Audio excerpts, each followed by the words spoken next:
Grab सम पिप्स। मैं आज new updates के साथ चलते हैं चार्ट की तरफ।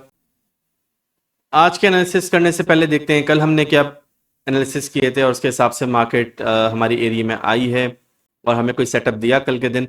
तो कल जो हमारे एनालिसिस थे वो ये थे कि प्राइस हमारे कुछ इस एरिया में आएगी और एरिया में आने के बाद अगर हमें कुछ इस तरह का पैटर्न मिले तो हम उसको ट्रेड कर सकते हैं। लेकिन प्राइस जो है हमारे एरिया में नहीं आई, वो हमारे एरिया से पहले ही रिटर्न हो चुकी थी और रिटर्न होने के बाद उसने चेंज ऑफ करेक्टर किया है, एक बेस क्रिएट की है और उसने एक डाउन साइड मूव दिया है।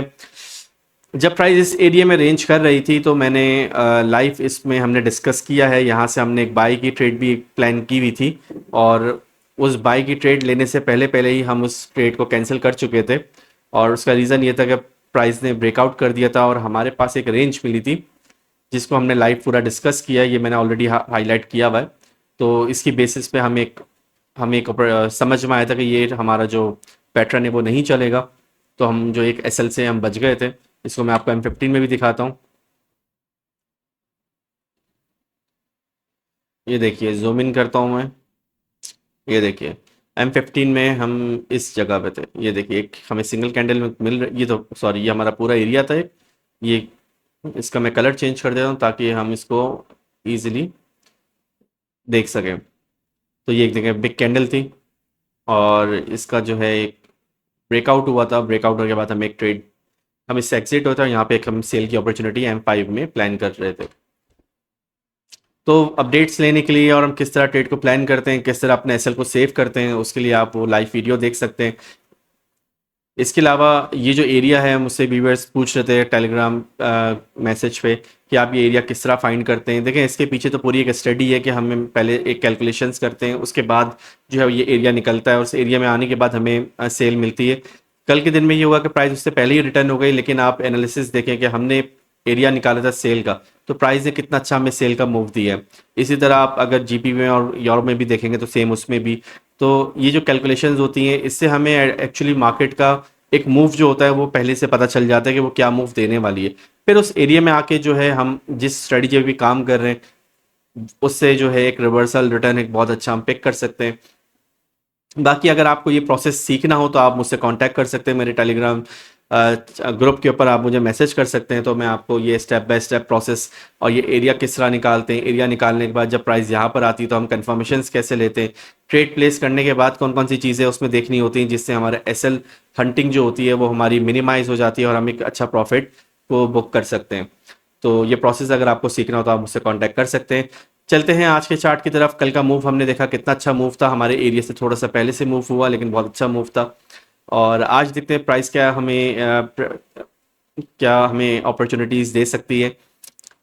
ये ब्रेक होने के बाद प्राइस ने अपना लोअर लो ब्रेक किया था, चेंज ऑफ करेक्टर किया था। ये एक हमें एक रेंज मिल गई है। इस रेंज के अंदर जो समझ में आ रहा है वो एक ये एरिया निकल रहा है। इस एरिया में जो है हम एक रिवर्सल पैटर्न अगर मिले तो हम उसको ट्रेड कर सकते हैं।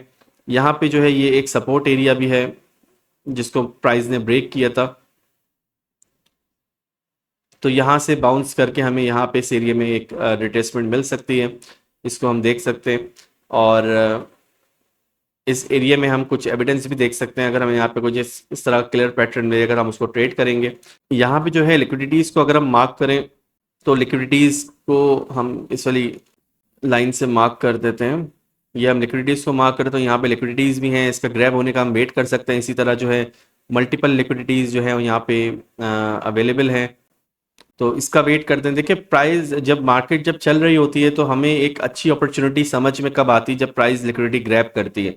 लिक्विडिटी ग्रैब करने के बाद भी कुछ पैटर्न्स क्रिएट करती है जिससे आइडिया होता है कि प्राइस जो है लिक्विडिटी ग्रैब कर चुकी है। वरना ये क्या करती है, लिक्विडिटी ग्रैब करने के बाद कैंडल स्वीप करने के बाद दोबारा बाई की तरफ जाना शुरू कर देती है।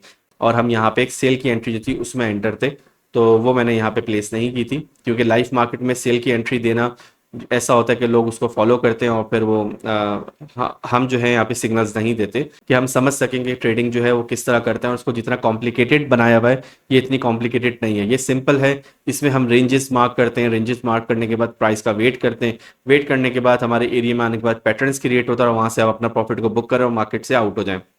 तो ये हमारा बेसिक मकसद है, इसलिए मैंने वो लाइव उसके सेशन के अंदर मैंने यहाँ पे कोई भी ट्रेड मार्क नहीं की थी, लेकिन मैंने ये लाजमी बता दिया था कि इस ट्रेड का एसएल हो जाएगा ताकि जो लोग ये ट्रेड देख रहे थे वो उस ट्रेड से आउट हो जाए। तो आज का एनालिसिस सिंपल यही है कि प्राइस का हम वेट कर रहे हैं, प्राइस कुछ इस एरिया से भी रिटर्न हो सकती है।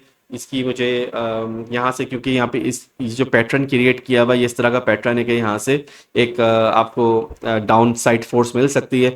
लेकिन मैं यहाँ से ट्रेड में एंटर नहीं होऊंगा जब तक मुझे प्राइस इस एरिया में नहीं मिलती। उसके बाद फिर मेरी जो मजीद कन्फर्मेशन है वो कंप्लीट होती हैं, तो फिर मैं वो उस कन्फर्मेशन पे ट्रेड लेता हूँ।